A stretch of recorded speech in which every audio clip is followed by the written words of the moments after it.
Spanish City is a landmark. It's been seen and has a lot of history about it. I think it's got to be something that the majority of the people would like, not only from Whitley Bay though, but also for people who come to visit. I think that's really important, you know, that we shouldn't be sort of too parochial in our thinking, but also kind of what's going to be good for Whitley Bay and the people that are coming from outside to visit it. I think that the Spanish City is deeply rooted in Whitley Bay's history. Obviously because of it was made famous by the Dire Straits song. The older generation remember it as the fun fair. People from all over the northeast used to come on holiday to Whitley Bay, which is amazing when you think about it. That was like a treat to them. I think the Spanish City needs to be a cultural and live entertainment hub. It needs to be exceedingly high standard, but also have a nurturing and development element to it, where we can bring the next generation of North East talent on. I think we really need a mixed arts venue, something in the ilk of the Annick Playhouse or the Customs House, somewhere where it's as normal to see a film as it is to see a comedy night, as it is to go to a book club, as it is to go to a writing group. I would like to, having just opened a new shop here, I'd like to think that there's enough people here. I think that the catchment area for Whitley Bay is great. You know, yes, Newcastle's probably the biggest destination point between here and Newcastle, and there's nothing bigger than Whitley Bay, so it's got a good high street, there's plenty here, the coast is here, it's great, we should make the most of it. We should definitely do something with it rather than just leaving it.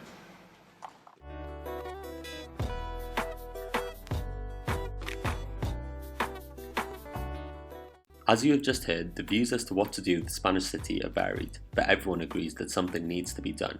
The potential of Whitley Bay is limitless. There's a population of 9,000 adding to the 201,000 who live in North Tyneside.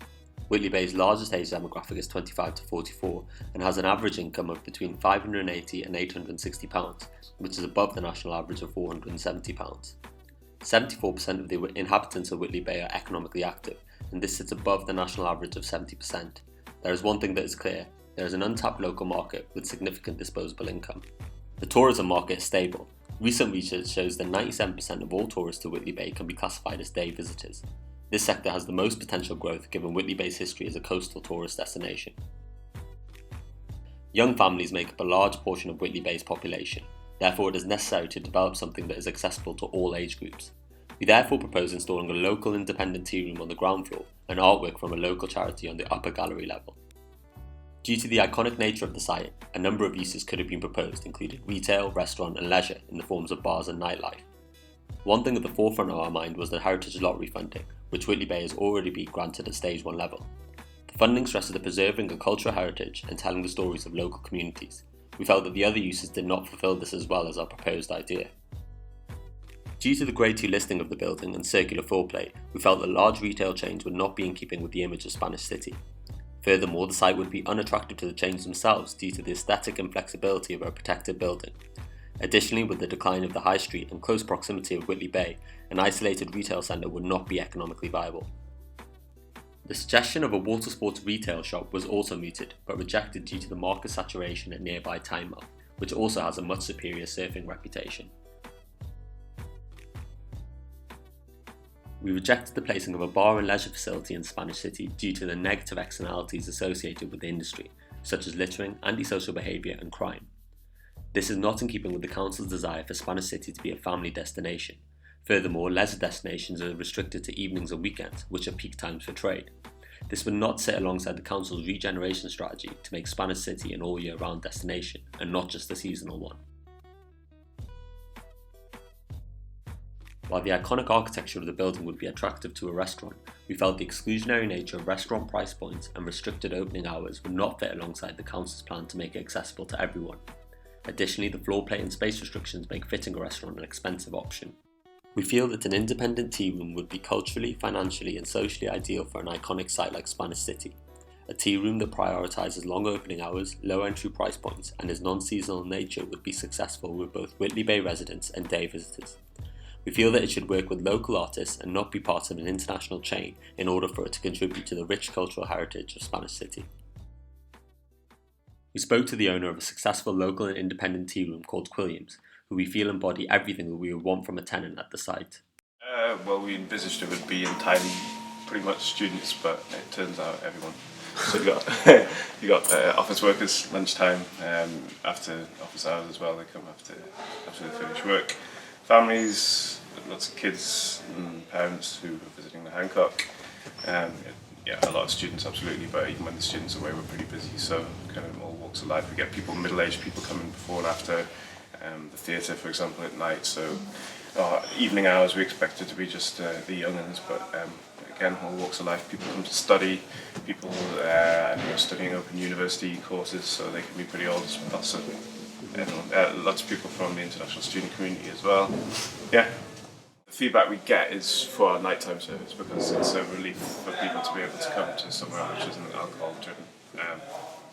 Yeah, of course you get the same feedback as any independent cafe does about, it's nice to have local produce, or it's nice to be supporting local businesses and that. But yeah, the biggest feedback we get is for our nighttime service, and that's where people are most appreciative that there's an alternative for them.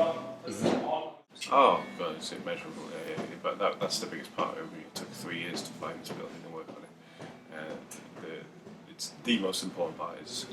They say location, but location can be modified as long as your building is fantastic. It wouldn't be the same without it. Everything here brings something to the tea house. The open windows makes it sort of like, I don't know, a really nice way to watch the city go by. It brings a lot of light in. It kind of creates the atmosphere upstairs in this basement area. Really contributes to the evening kind of feeling of sort of, I don't know, the nice hushed kind of talks and like good quality conversation and stuff like that.